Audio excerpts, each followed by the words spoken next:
ഇന്ന് നമ്മളിവിടെ തയ്യാറാക്കുന്ന ഒരു ഫുൾ ചിക്കൻ റോസ്റ്റ് മസാലയാണ്. കുക്കറിലാണ് ഇത് വേവിച്ചെടുക്കുന്നത്. അതിനുവേണ്ടി ഞാൻ എടുത്തുള്ള ഒരു വലിയ ഫുൾ ചിക്കനാണ്. നല്ല ടേസ്റ്റി ആയുള്ള ഒരു സ്പൈസി മസാലയാണ് നമ്മളിവിടെ തയ്യാറാക്കുന്നത്. വളരെ എളുപ്പത്തിൽ തന്നെ നമുക്ക് തയ്യാറാക്കാൻ പറ്റും. കൂടുതൽ എണ്ണയൊന്നും നമ്മളിതിന് വേണ്ടി ഉപയോഗിക്കുന്നില്ല. ഒരു പ്രാവശ്യം കഴിച്ചു കഴിഞ്ഞാൽ തന്നെ വീണ്ടും വീണ്ടും കഴിക്കാൻ തോന്നുന്ന അത്രയും ടേസ്റ്റി ആയുള്ളൊരു മസാലയാണിത്. ഇത് തയ്യാറാക്കുന്നതിന് വേണ്ടി ഒരു വലിയ ഫുൾ ചിക്കനാണ് ഞാൻ എടുത്തിട്ടുള്ളത്. കഴുകി നന്നായി വൃത്തിയാക്കിയതിന് ശേഷം കത്തി കൊണ്ട് നന്നായി വരിഞ്ഞിട്ടുണ്ട്. മസാല നന്നായി പിടിക്കുന്നതിന് വേണ്ടിയിട്ടാണ്. ഇനി നമുക്ക് മസാല തയ്യാറാക്കാം. 2 ടേബിൾ സ്പൂൺ മുളക് പൊടി, ഞാനിവിടെ കാശ്മീരി ചില്ലി പൗഡറാണ് യൂസ് ചെയ്തിട്ടുള്ളത്. 1/2 ടീസ്പൂൺ മഞ്ഞൾപ്പൊടി, 1/4 ടീസ്പൂൺ മല്ലിപ്പൊടി, 1/4 ടീസ്പൂൺ പെരിഞ്ജീരകം പൊടിച്ചത്, 2 ടേബിൾ സ്പൂൺ കുരുമുളക് പൊടി, 2 ടേബിൾ സ്പൂൺ ഇഞ്ചി വെളുത്തുള്ളി പേസ്റ്റ്, 1 ടേബിൾ സ്പൂൺ പച്ചമുളക് ചതച്ചത്, 1 table spoon garam masala, 2 table spoon തൈര്, ആവശ്യത്തിന് ഉപ്പ്, 2 ടേബിൾ സ്പൂൺ വിനാഗിരി എന്നിവ ചേർത്തതിന് ശേഷം നന്നായിട്ട് കൈ കൊണ്ട് മിക്സ് ചെയ്യാം. വിനാഗിരിയിലാണ് നമ്മളത് കുഴച്ചെടുക്കുന്ന മസാല. അതിനുശേഷം ചിക്കൻ്റെ എല്ലാ ഭാഗത്തും കൈ കൊണ്ട് തേച്ച് പിടിപ്പിക്കാം. ചിക്കൻ്റെ ഉൾഭാഗത്തും പുറം ഭാഗത്തും എല്ലാ ഭാഗത്തും നന്നായിട്ട് മസാല തേച്ച് പിടിപ്പിക്കണം. അങ്ങനെ മസാല തേച്ച് പിടിപ്പിച്ചതിന് ശേഷം ഒരു പ്ലാസ്റ്റിക് റാപ്പ് കൊണ്ട് നമുക്ക് കവർ ചെയ്തിട്ട് 6 മണിക്കൂർ ഫ്രിഡ്ജിൽ വെക്കാം. 6 മണിക്കൂറിന് ശേഷം ചിക്കൻ ഫ്രിഡ്ജിൽ നിന്ന് മാറ്റി അതിൻ്റെ പ്ലാസ്റ്റിക് കവർ എടുത്ത് മാറ്റി വെക്കാം.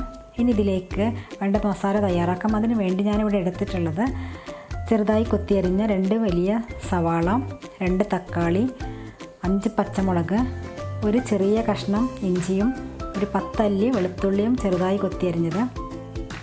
ഇനി ഒരു കുക്കർ അടുപ്പത്ത് വെച്ച് അതിലേക്ക് ഒരു 4 ടേബിൾ സ്പൂൺ ഓയിൽ ഒഴിച്ച് കൊടുക്കാം. മസാല അടിയിൽ പിടിക്കാതിരിക്കുന്നതിന് വേണ്ടിയിട്ടാണ്. ഇനി ഇതിലേക്ക് നമ്മൾ നേരത്തെ കൊത്തി വെച്ചിരുന്ന സവാള ഇട്ട് കൊടുക്കാം. സവാള കംപ്ലീറ്റ് ആയിട്ട് ഇട്ട് കൊടുത്തതിന് ശേഷം ഇതിൻ്റെ മുകളിലേക്ക് തക്കാളി ഇട്ട് കൊടുക്കാം.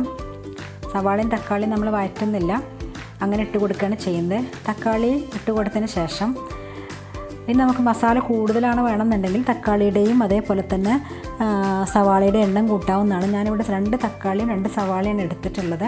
ഇനി ഇതിൻ്റെ മുകളിലേക്ക് കൊത്തിയരിഞ്ഞ മുളക് ഇട്ട് കൊടുക്കാം. അതിനുശേഷം ഇഞ്ചി വെളുത്തുള്ളിയും കൊത്തിയരിഞ്ഞ് ഇട്ട് കൊടുത്തതിന് ശേഷം ഒരു തണ്ട് കരിവേപ്പില ഇട്ട് കൊടുക്കാം. കരിവേപ്പില ഓപ്ഷണലാണ്, വേണമെന്നുണ്ടെങ്കിൽ ഇട്ടാൽ മതി. അതിനുശേഷം 1 ടേബിൾ സ്പൂൺ മല്ലിയില ഇട്ട് കൊടുക്കാം. മല്ലിയില ചെറുതായി കൊത്തിയരിഞ്ഞതാണ്. മല്ലിയില ഇട്ട് കൊടുത്തതിന് ശേഷം 1 ടേബിൾ സ്പൂൺ കസൂരി മേത്തി ഇതിന് മുകളിലേക്ക് ഇട്ട് കൊടുക്കാം. കസൂരി മേത്തി ഇട്ട് കൊടുത്തു കഴിഞ്ഞാൽ ചിക്കൻ നല്ലൊരു ടേസ്റ്റാണ്. ഇനി ഇതിലേക്ക് ഒരു നുള്ള് ഉപ്പിട്ടത് കൊടുത്തതിന് ശേഷം ഫുൾ ചിക്കൻ ഇതിലേക്ക് വെച്ച് കൊടുക്കാം. ചിക്കൻ വെച്ച് കൊടുത്തതിന് ശേഷം അടച്ച് വെച്ച് ഒരു 20 മിനിറ്റ് വേവിച്ചെടുക്കാം. ഞാനിവിടെ വലിയ ചിക്കൻ ആയതുകൊണ്ടാണ് 20 മിനിറ്റ് വേവിച്ചെടുക്കുന്നത്. ചെറിയ ചിക്കനാണെങ്കിൽ 15 മിനിറ്റ് ഒരു മീഡിയം ഫ്ലെയിമിൽ വേവിച്ചെടുത്താൽ മതി. അപ്പോൾ നന്നായിട്ട് വെന്തിട്ടുണ്ട്. ഇനി നമുക്ക് ഈ ചിക്കൻ ഒരു പാനിലേക്ക് മാറ്റാം. ഇനി ഈ കുക്കറിലുണ്ടാവുന്ന ഈ മസാല നമുക്ക് ഈ ചിക്കൻ്റെ മുകളിലേക്ക് ഒഴിച്ച് കൊടുക്കാം.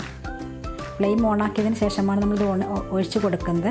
അങ്ങനെ ഫുൾ മസാല നമുക്ക് ഇതിലേക്ക് ഒഴിച്ച് കൊടുക്കാം. ചിക്കൻ്റെ മുകളിലൂടെ ഒഴിച്ച് കൊടുക്കാം. ഈ മസാലയ്ക്ക് കൂടുതൽ എരിവ് വേണമെന്നുണ്ടെങ്കിൽ നമുക്കിതിലേക്ക് ഒരു 1/2 ടേബിൾ സ്പൂൺ മുളക് പൊടിയോ കുരുമുളക് പൊടിയോ ചേർക്കാവുന്നതാണ്. മസാലയിലേക്ക് ഒരു 1/2 table spoon Kashmiri chilli powder add ചെയ്യുകയാണെങ്കിൽ ഒന്നും കൂടി നല്ലൊരു കളർ കിട്ടും. ഒരു മീഡിയം ഫ്ലെയിമിൽ മസാല വറ്റിച്ചെടുക്കാം. ഈ സമയത്ത് 1 ടീസ്പൂൺ കൊണ്ട് മസാല ചിക്കൻ്റെ എല്ലാ ഭാഗത്തേക്കും ഒഴിച്ച് കൊടുക്കണം. എല്ലാ ഭാഗത്തേക്കും മസാല ഇറങ്ങി വരുന്നതിന് വേണ്ടിയിട്ടാണ്. മസാല നല്ലൊരു ഫ്ലേവറാണ്. കസൂരി മേത്തിയൊക്കെ ഇട്ട് കൊടുക്കുന്നത് കൊണ്ട് നല്ലൊരു ടേസ്റ്റാണ് അതിന്. അതുകൊണ്ട് തന്നെ ചിക്കൻ്റെ എല്ലാ ഭാഗത്തും ചിക്കൻ്റെ ഉൾഭാഗത്തേക്കൊക്കെ ഈ മസാല ഒഴിച്ച് കൊടുത്ത് വേവിച്ചെടുക്കാം. ഇനി നമുക്ക് ചിക്കൻ മറിച്ചിട്ട് കൊടുക്കാം. അതിനുശേഷം ചിക്കൻ്റെ മുകൾ ഭാഗത്തേക്കും ഇതേപോലെ മസാല ഒഴിച്ച് കൊടുക്കാം. ഇതിൻ്റെ എല്ലാ ഭാഗത്തേക്കും മസാല പിടിക്കുന്നതിന് വേണ്ടിയിട്ടാണ് നമ്മളിങ്ങനെ ചെയ്യുന്നത്. ഇപ്പോൾ മസാല നന്നായി വറ്റി വന്നിട്ടുണ്ട്. ഇനി നമുക്ക് ഗ്യാസ് ഓഫ് ചെയ്തതിന് ശേഷം ഒരു സെർവിങ് പ്ലേറ്റിലേക്ക് മാറ്റാം. അങ്ങനെ നമ്മുടെ spicy cooker chicken masala ready ആയിട്ടുണ്ട്.